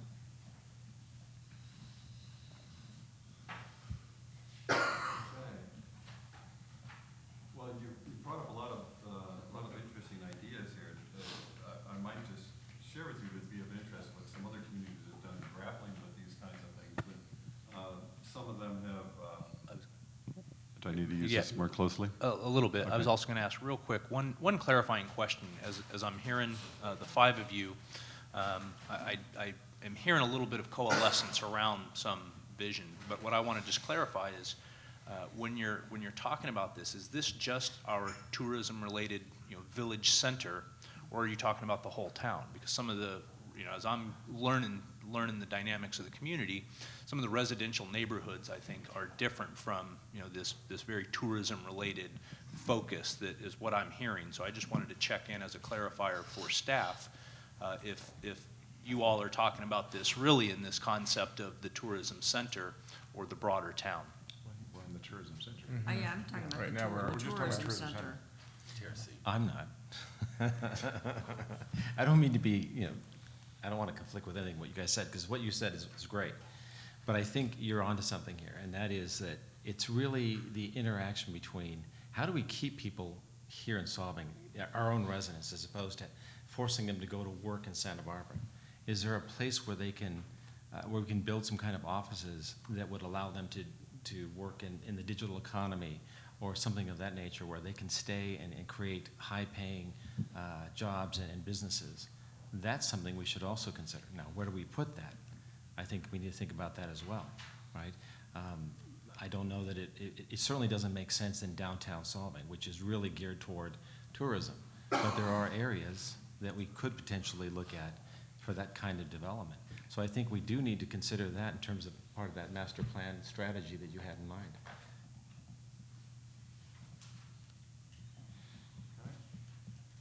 So, sounds like primary focus is around the tourism side of this particular goal, and some whether the mixed use or other opportunities that could help create the kind of household jobs that enable people to live here without commuting. A challenge that many other places are facing.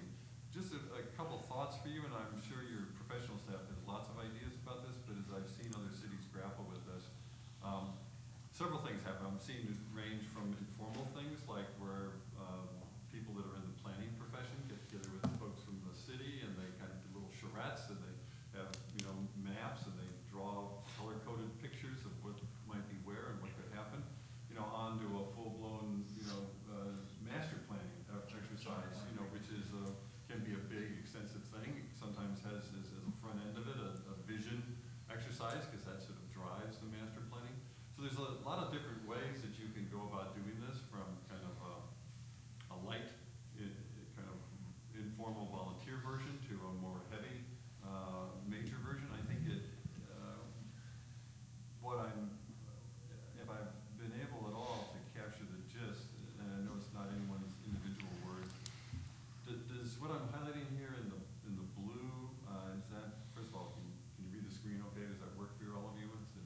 We see it as gray, but that's fine. So I'm just wondering, is that what's in blue? Now, that's hardly a headline. That's like an opening paragraph of Well, that's more like a mission statement. new article. But is that kind of what you're after here? And then what's down below are some possible ideas about how to do this, which, you know, the staff would be coming back and saying, okay, because you're talking about the 2019, 2020 budget, what could they do about this to kick this off, to actually get some traction, to make a difference, you know, be in that time frame, which might be a whole set of different things. It could be some very practical things like doing an inventory of, hey, where are the hot spots in our economy that are working? Where are the cold ones? What are the repurpose opportunities? That's just like for instance. But they could be near term while you're figuring out the bigger term picture. So there's a variety of different ways you could go with this. I guess the question is, I'm hearing sort of two things. One, you want to be both creating experiences that are really compelling to your residents and visitors. And my observation with working with other cities is that that's really goes hand in hand. It's not compelling for the residents. It's really just kind of not really compelling for visitors. They'll come in and spend a little money, but they won't really stay to experience because there isn't the depth of experience. So I think it works for both groups. It can be not an either or sort of a thing. But does that, what's up there in blue, kind of work as a working statement about this? Or what changes do you make to make it more, you know, what you're hearing as the read of the council here?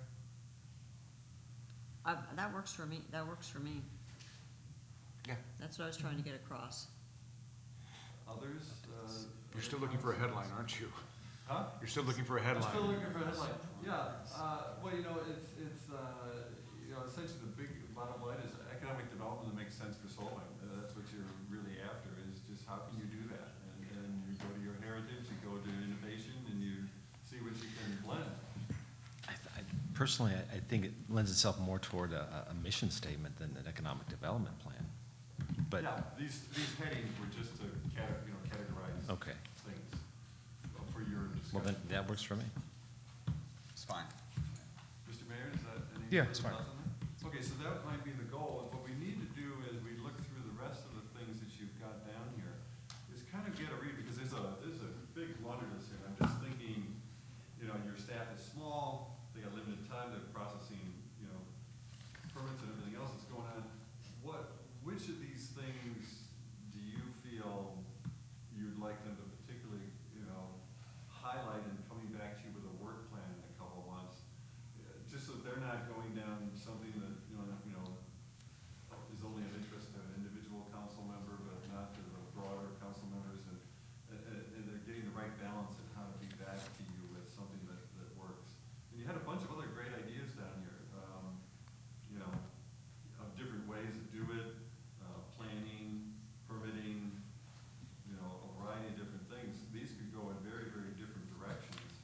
And I think that, I don't want to speak for the staff, but I'm sympathetic to the staff, you know, wanting to know, gosh, out of all this stuff, what really has some traction. Now, there's a couple ways we could do that. It's just very simple. So we kind of go through a few of these and just say, okay, I can just get a read. You know, just by raising your hand on individual items, there, you know, are three. You know, just to see how many of you are interested in pursuing that, just to get a sense of it. That doesn't mean that if there isn't a majority that couldn't get looked at, but you know, just kind of give a priority, or what would help you. Well, if you could go back up to the top, where you started capturing right under that sort of mission statement related to economic development. As I'm reading that list of what we heard from council as you were talking, it seems to me like there was some coalescence around the concept of this master plan.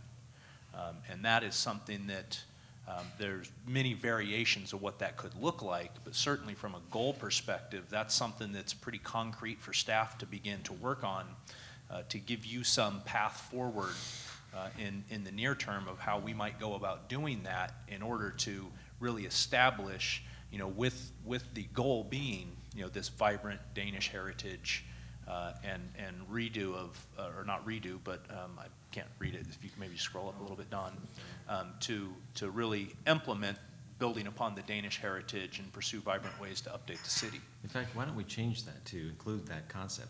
We want a master plan that would then allow us to do this.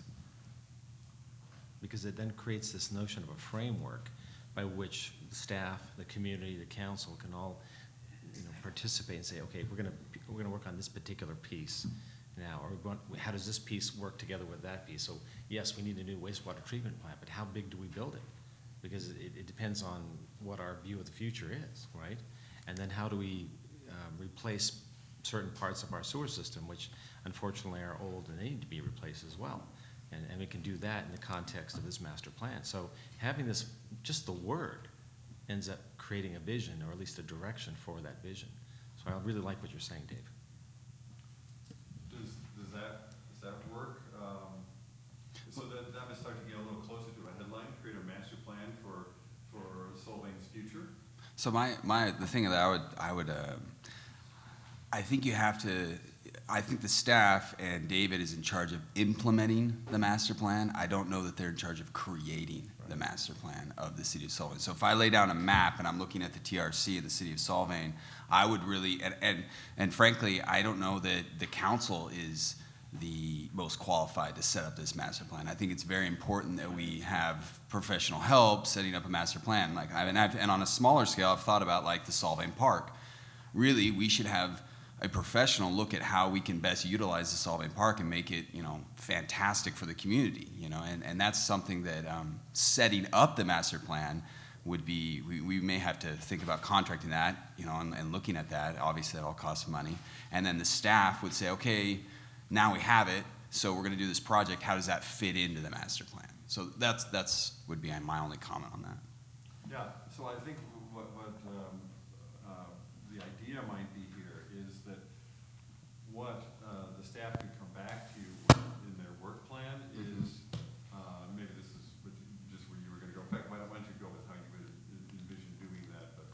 Well, yeah, building off that, I agree. I don't think that's staff's responsibility to, we're not going to go off and do work and 6 months later come back and say, all right, here's the master plan. We created it in a vacuum. But as a goal, as a big picture goal, if this was something that council's coalescing around as this opportunity to start really envisioning the future and setting in place the framework, the base layer of how we're going to go about doing these things, then absolutely that starts to be a goal where there's lots of community input, there's lots of council input in doing this type of plan, and it's likely bringing in experts from outside. One example of just an option, not saying this is the way we would go, but I've in the past used the Urban Land Institute. So they come in and they do what's called a technical advisory panel.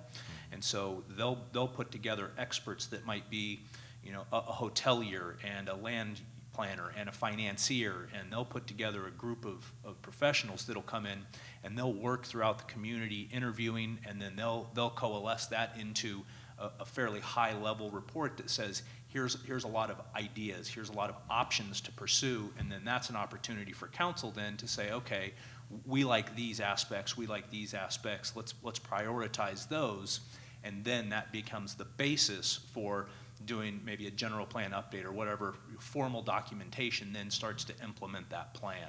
But that's, just one concept or idea of how this as a goal starts to coalesce around some clear direction to us to say, okay, let's move in that direction. And of course, each of these approaches will have its own price tag. So one approach that some other cities have taken when if you get a goal like this is the staff will come back and say, well, there's a couple different ways we could do it. We could try to do it on a shoestring with in-house staff, and here's what our capacity is or isn't to do that and what that might cost and how we can involve the community. Here's another choice, a couple other choices, and you can kind of pick, and you see how this fits in terms of the allocation of your resources across other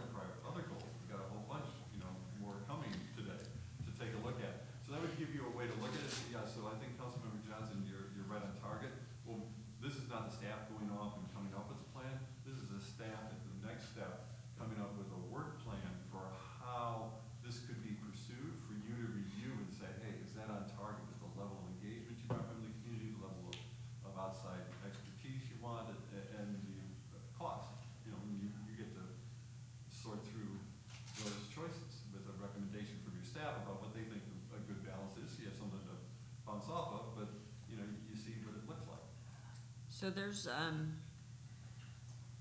very important word that's missing from this, and the word is preservation, because we have a lot of build upon, renew, enhance, but I would like to see the word preservation in there. You know, the preservation of Danish history, preservation of Danish heritage. Okay, so your suggestion might be,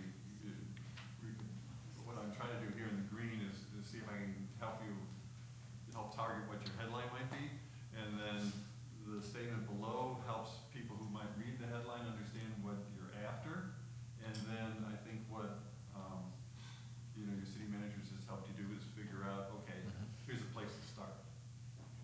That's great. Does this make sense? Is this Yeah. dialing in? Yeah, that's good. Okay. Should we move forward to the next area, or are there things, and actually, David, I need to turn to you. There are a lot of other suggestions in here that you probably would like to get some read from the council about, temperature level interest, what, is there a majority of council around different ideas? Because these things could go in very different directions here, and I don't want to just leave them on the table undiscussed, because then, the person who suggested them doesn't know where that stands, and the staff doesn't know what to do with it, okay? Does that make sense? So, which ones would you like? Yeah, so, I mean, let's check in. I heard right up here where you had, Don, potential ideas. Yeah. I think there's a lot of good stuff there that helps us to, begin the process of framing this, as how we might go about doing this. But as components of it. Precisely. And as Don points out, under the goals that you've already submitted, there's other ideas. And so, is there anything in here that you all are coalescing around about? Eliminating the BAR is one that was in here. Is that something that you want to see as a part of that master planning process?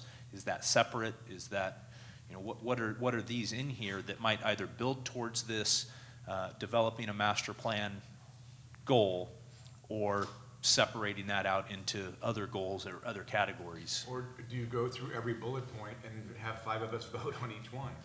See, that's why I wanted to make the distinction between what is a vision, a strategy, and a goal. Because if you're talking about strategies, well, yeah, then, reforming the planning department, making streamlining, that's a strategy. That's not a vision, right? Is that a goal? No, that's a strategy for achieving the vision.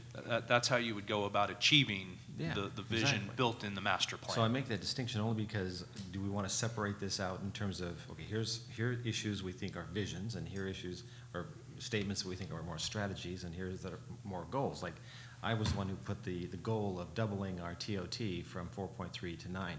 It's not, this is not something, I don't want to scare anybody. It was just a goal, because unfortunately, whether we like it or not, TOT is a major, revenue driver of this city. So as an example of that, that's just a goal. Now, how do we get there? Does it even make sense? Well, certainly we can't do it as, with respect to what we have today. But if we were to build a conference center and more boutique hotels that could then enable us to have more midweek revenue stream, right? Then maybe that becomes a reality somehow. So that's what I'm just trying to make the distinction between, are we going to talk about visions today? Are we going to talk about strategies as well and goals? All three?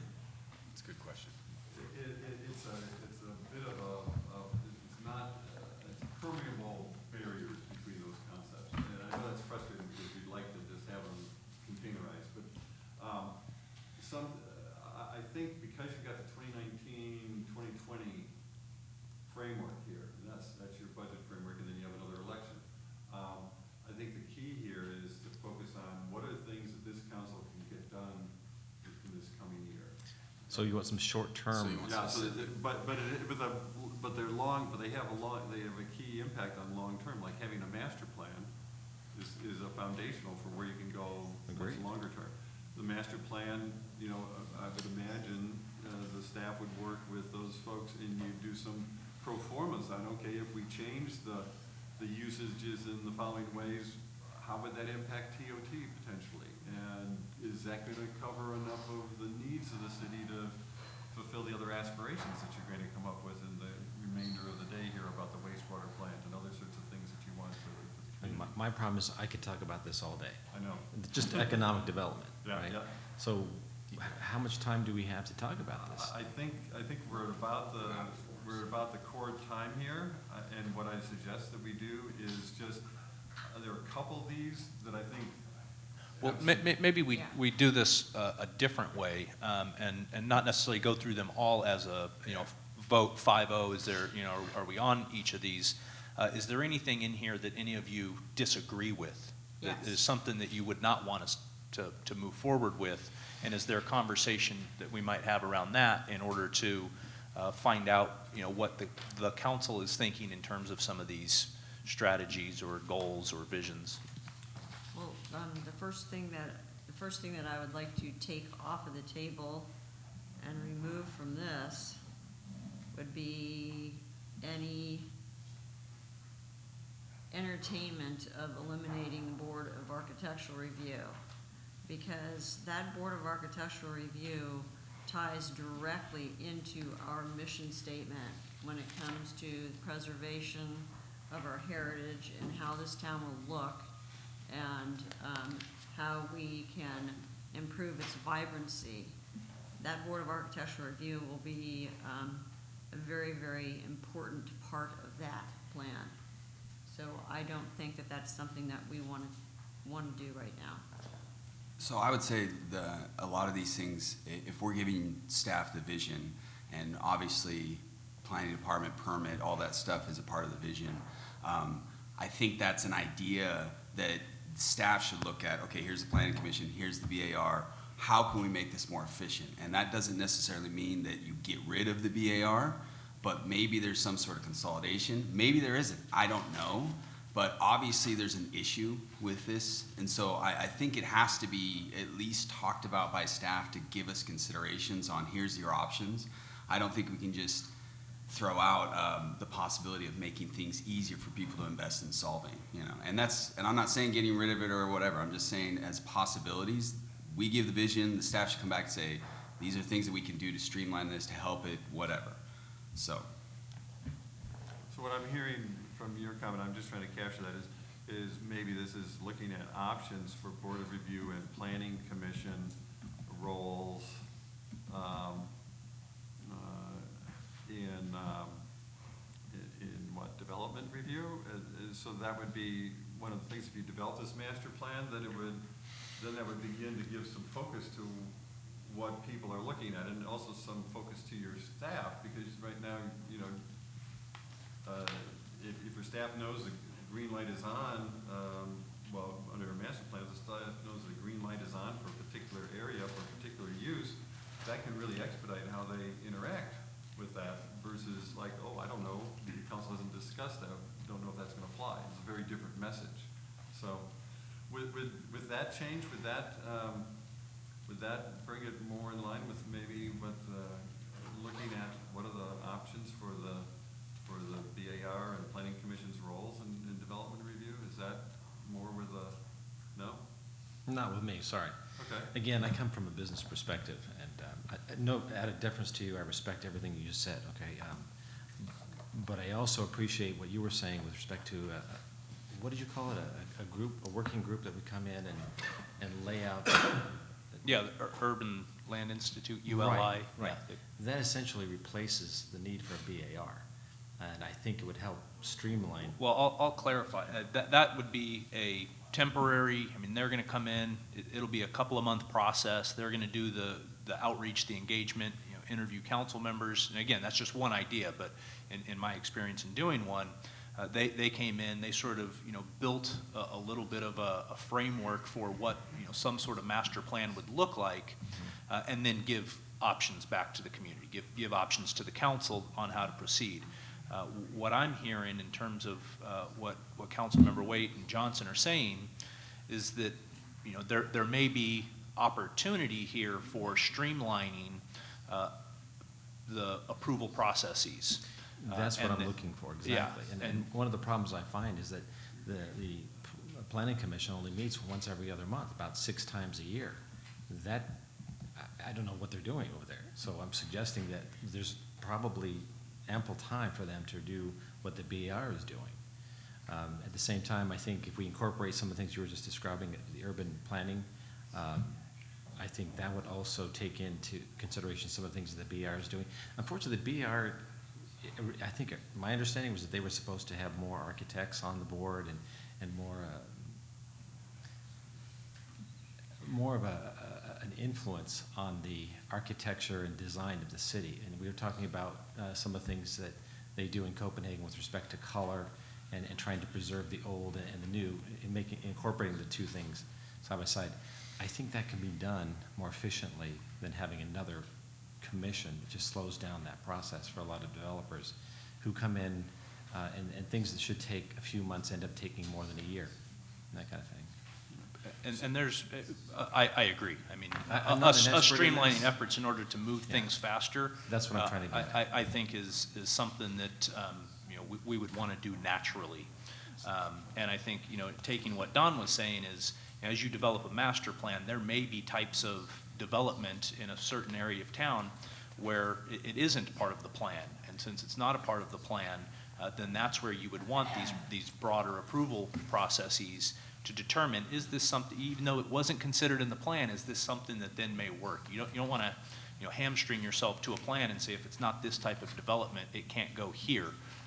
Enough said, because something, you know, as you said earlier in the morning, you know, provide flexibility, set the framework for future, right, so that as the world changes, we're primed to make change with that. Right. And so along the lines of what Councilmember Johnson's saying is we can study the options with these groups and then come back with a variety of recommendations of how they can streamline, you know, approvals within the master plan, or slow down approvals for stuff that falls outside of that master plan, as a way then for the council to control implementation of that plan in the long term. That works for me. So it sounds like this would really be much more looking, rather than outright elimination of the BAR, it'd be these options for streamlining roles. And maybe one option, this would be, I think, valuable to get a read from the council. Does the council want to include amongst those options the option of not having the BAR, you know, evaluating the pros and cons of not having a BAR? This is again, you know, Yeah, I can see the headline coming out of that's this why it's on there. discussion, you know, council moves to eliminate BAR. Do you want that headline, or do you want a headline that you're looking at these choices? I'm not trying to push you one direction or another. I'm just trying to think forward about how you're trying to juggle these Well, issues. I don't want to eliminate the function, but I do want to combine that in ways that would then streamline the process. Okay. So, you know, having extra boards doesn't necessarily do that for me. I think if you're looking to improve these efficiencies and you say, but we can't move, we can't mess with this, is dumb, okay? We have to be able to look at the entire process and say, how do we streamline this? How do we make it more efficient? So all options need to be out there. You know, that's my opinion. So what I'm hearing is a distinction between specific hardened roles and how functions get achieved. So would talking about options for streamlining BAR and planning commission functions in development review kind of get it there, with the idea that you look at a range of different ways of getting those functions fulfilled? Or I feel like part of the frustration that council might be having as well is you have, for example, the sign ordinance and design elements that it's on the budget every year to try to get these items updated. So the impression it leaves is that the BER is very subjective with, you know, some of the decisions that are made, because we don't have very clear and transparent design guidelines. I think I was looking at them. I think they're last updated like 1988.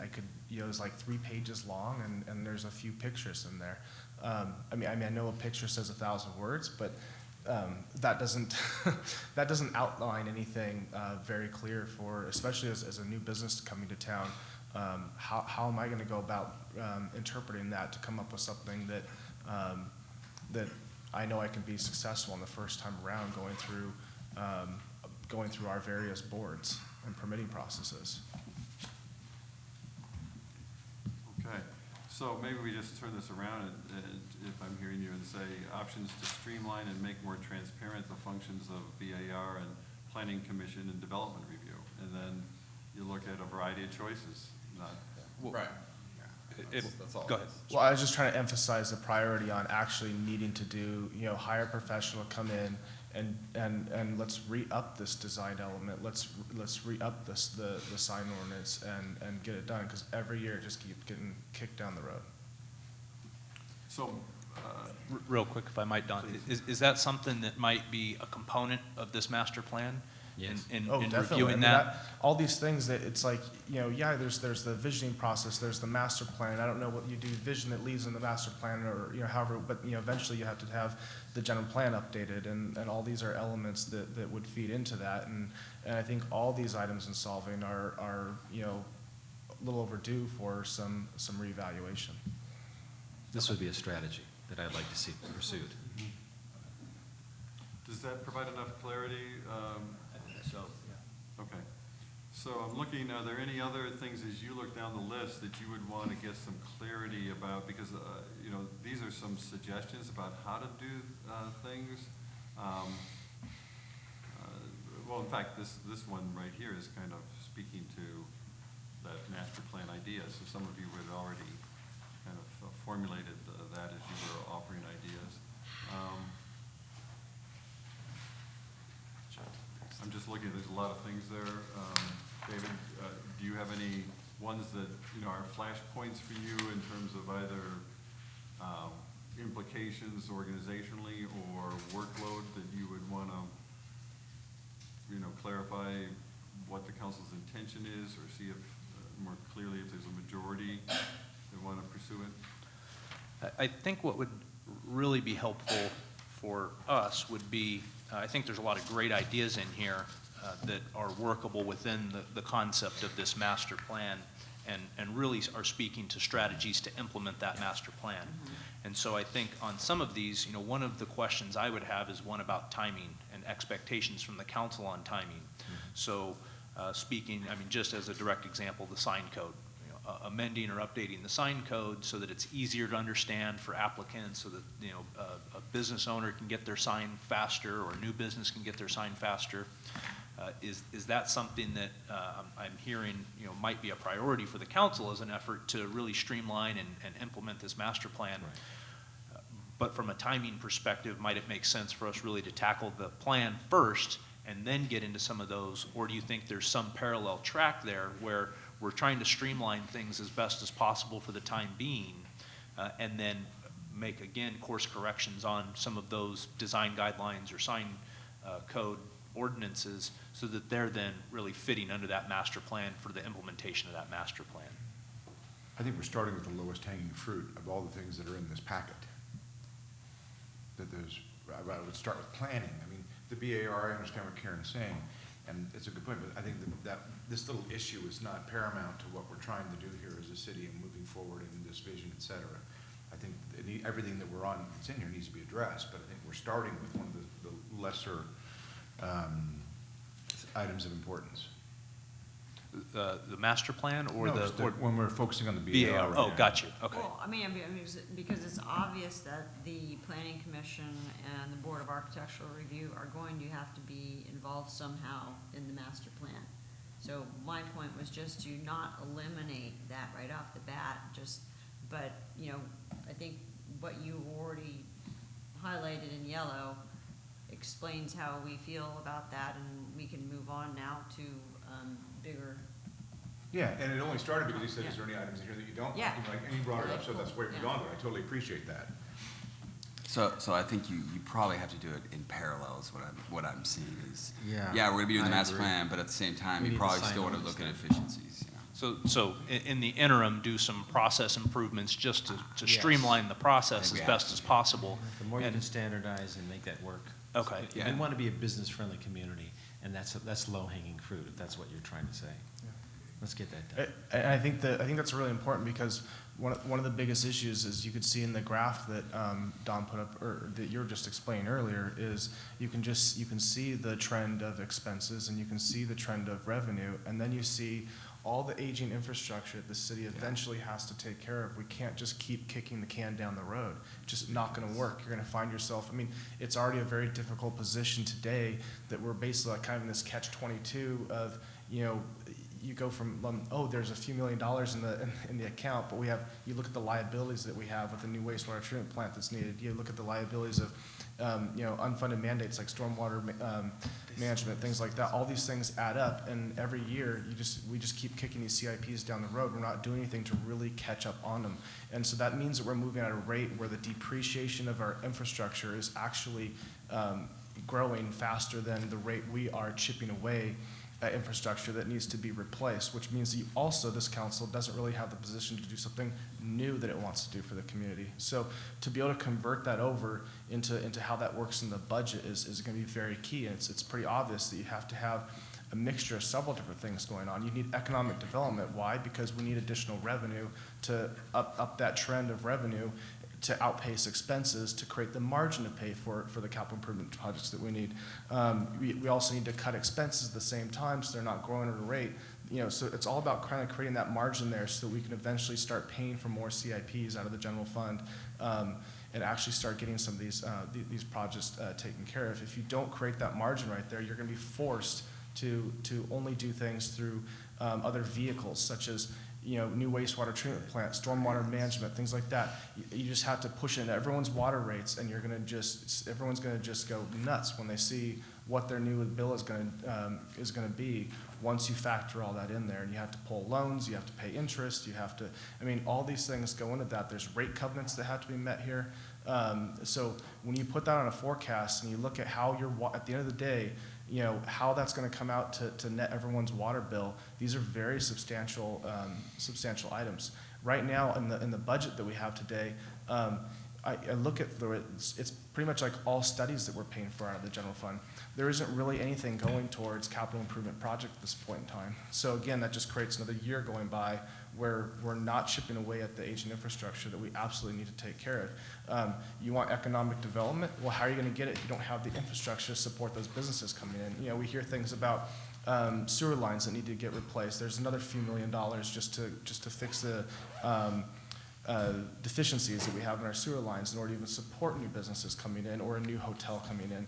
You know, you kind of get in this spot where your ability to actually push the community forward is greatly diminished if you don't find creative financing options and ways to cut expenses and increase revenue in order to pay for it all. So that's where it's like we really need to focus on this low-hanging fruit. You have to streamline things. You have to get the businesses going. We have to become business friendly because we absolutely need that revenue right now. There's no way around it. You will just run into the ground. So a couple of themes that I'm hearing from you. One is taking some immediate action to boost your economic engine. And then you're also highlighting what are the next two topics that you'll be hitting. One, fiscal responsibility on the expense side, and the other on the wastewater side. So we'll roll over to those.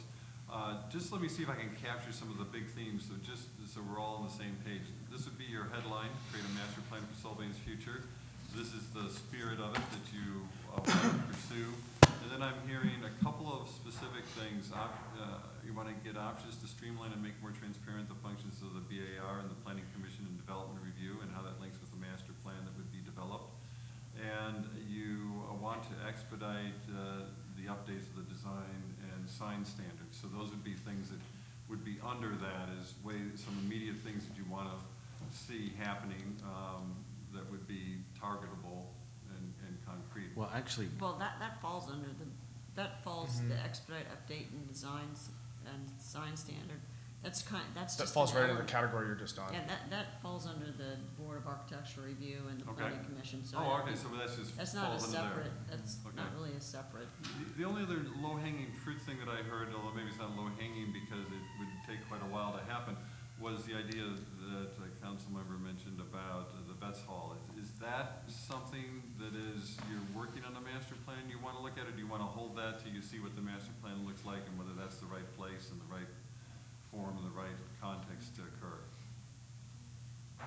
Just getting a read from the council here. What was the Vets idea? Hall it's a huge issue and a huge deal. It's one of the biggest things we could ever do for the city. So I wouldn't call it anything else. It's got to be included in the vision, absolutely. It's got to be master. I think he's asking, is What's that that? where you want the conference center? Is that right? Is that what you're Pardon me? asking? Are you asking where to put the conference center? Well, whether this suggestion is something that you want to incorporate, have the As a staff priority. come back and say, hey, here are the ways they think that they could work to, the city could work to make that happen. Do you want that as one of the primary focuses? Because it seems like that would be a substantial amount of work. I'm trying to look through this list, with David's help here. And, I'm sorry. I didn't mean to and cut say, you off. hey, are these things big enough that if you have an expectation about it, the staff needs to know that the expectation is shared with the majority of the council so that it can allocate Can I time. stop you there? Tracy? Yeah. Didn't you have a meeting about this issue in terms of bringing midweek business and how we could do that through conferences? Yes, we definitely did. It's an infrastructure issue. Just hold on, we'll give you a microphone. The Vets Hall is part of a larger infrastructure issue when it boils down to attracting midweek business, et cetera. It's about meeting spaces. It's also about a lot of other pieces to that puzzle. I know there was a much larger survey that was done, I think about 6 years ago, with another company that tried to identify the viability of a full-on conference center, and then it was addressed as more of a conference village, and there are a lot of points to that. The Vets Hall definitely needs upgrading, but honestly, as a meetings facility, we can't use it very well given its current status. So it would need a lot of help. I don't think any of us are trying to say that we could currently use it for anything other than what it's for the quinceañeras and Danish Brotherhood meetings. I didn't hit the nail on the head. It's where the ultimate goal would be geographically, but that building is not the building. No. So I think what would help, and what I think Don was trying to assist with is providing clarity of importance. So if you're looking at a master plan that's this broader review, and some of the ideas within that would be districts, it seems like the Vets Hall and that is one of those districts. But as is pointed out in the goals here, that seems that there's some council consensus on really looking at that option of redoing the Vets Hall as a conference center with some additional development on the sides of it to help build another district, if we call it. Thank you for clarifying that. That was the problem I was having with the way that you were trying to elaborate on that. I agree with what you just said completely. So, but in terms of a priority goal, does that come second, right? The master plan first, and then focusing on that is separate, or is that something that, from a specific planning perspective, is high enough in the council's priority where looking at just doing a project like that, specific planning a project like that, is a component of the master plan that you're hoping to run in parallel with those? I think they need to be done concurrently. Yeah, well, and I think it should be a high priority item, because as time goes by, you could lose that opportunity that's currently there. And I still identify that area as a significant source where not only, where you could have another boutique hotel or create that kind of aspect there, it's a prime spot because you also have the fairgrounds right across the way.